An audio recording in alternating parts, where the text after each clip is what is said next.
Was there a pivotal moment where you said, this is what I want to do for the rest of my life? Yeah, I was a sophomore in high school. They had a talent show, and I had kind of kept my filmmaking somewhat low key and not really like shared that with many people, because back then it was kind of a dorky thing to do. It wasn't like today where there's YouTube and everybody's doing it. It was something you didn't want to like let most people know about, because, you know, it was more along the lines of that like Star Wars kid that got like made fun of a lot on YouTube. Like that's what people thought you were doing with your films if you told people you made movies. Feel bad for that kid because he was just messing around in his garage, you know. But it's kind of what we were doing, and I didn't want people to know that because I was making mistakes, you know. I was doing a lot of stuff that I knew wasn't quite up to standard, and I wanted to like do that stuff in the privacy of my own home. But I also did it with friends that I trusted, and we would watch the stuff, and I would share it with people that I was close to and get better slowly. But talent show, I decided that I would do something for that, and I would make a movie for that, and that I would basically out myself as a filmmaker. And it was one of the most nervous moments of my life. I was so nervous to show people. It's a room full of 800 people.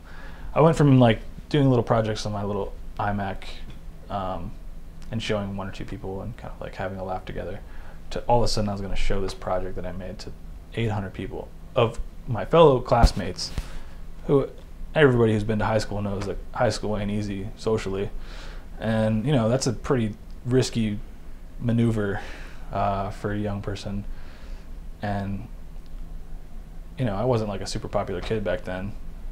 I had friends in all different friend circles, but I was kind of like slipping between the cracks. I wasn't like making myself known very often, and I liked it that way. I didn't want to be a prominent social figure in high school. Not that I could have been anyway, even if I wanted to.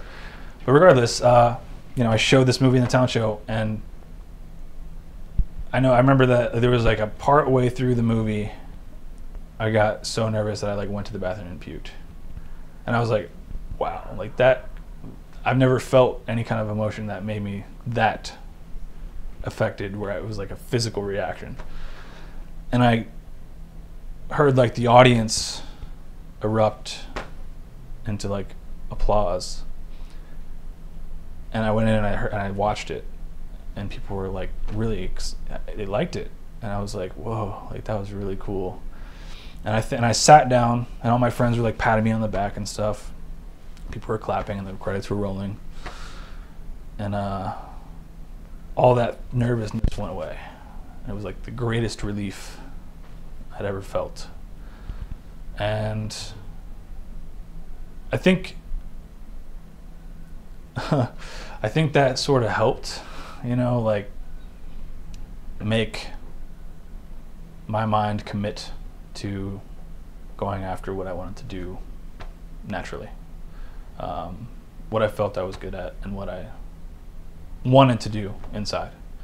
So I made a decision, I think, right then that I was going to go pursue movies. And that's what made me want to try to graduate college or high school so early, was because I was a sophomore when that happened. That was like halfway through my sophomore year. And then I had to endure the rest of that year and the following junior year. And by that point, I had had enough. I was like, I had already committed to that in my mind at that point, and I was working so hard on all these projects that I was doing. And after that movie showed, everybody would come to me to make their film or to work on whatever video project they had. I had people like, you know, I did a film for the theater project, like the play that they did. I think it was Grease or something, and they had a drive-in movie, and I made the drive-in movie for the Grease screen. And I went from being like somebody nobody even really knew their name, maybe they saw me in the hallway, to like people constantly asking me for that stuff, and knowing that I was that guy that made movies. And that was like a cool thing to me, because I was being my true self, and it was accepted, and that felt really cool. So I guess because of that affirmation and that, you know, confidence building experience, I was able to basically say, hey, if this works here, I can probably do this for a living. And feel this way forever, hopefully. So that was a pretty intense experience. You know, I think I was like 14 or 15 years old. And that's also a very intense time emotionally as a human being.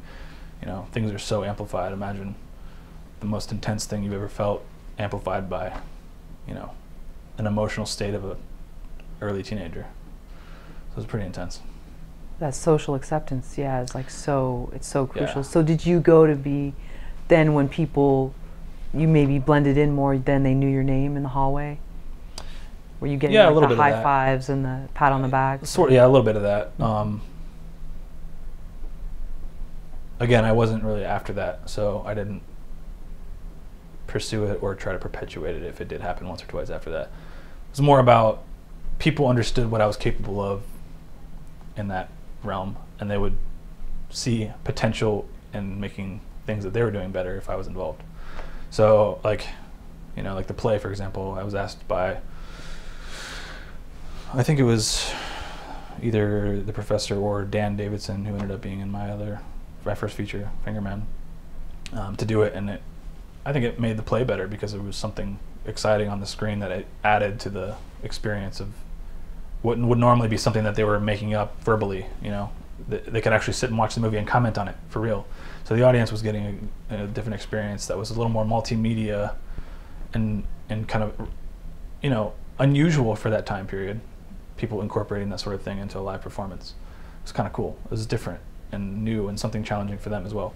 And then other people would ask me to do commercials for their, like, whatever sports event was going on, or I think there was like a thing in the government class or the economics class where they were selling T-shirts, and I would do commercials for the T-shirts.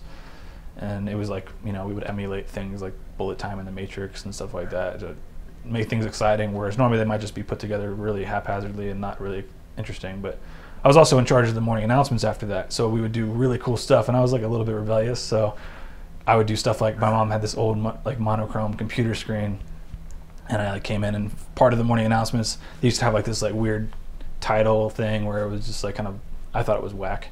It was just like what are those things called? Old school like graphics machines. I want to say they're like starts with a Chiron graphics, right? And they would just do this like weird like switching between the graphics, and I was like, that's kind of whack. Why don't we smash a TV with a baseball bat? And so we did that. But we did it with like cool like editing and everything. And then I would show stuff like Ferris Bueller, you know, talking about how to fake the parents out and, you know, things like that.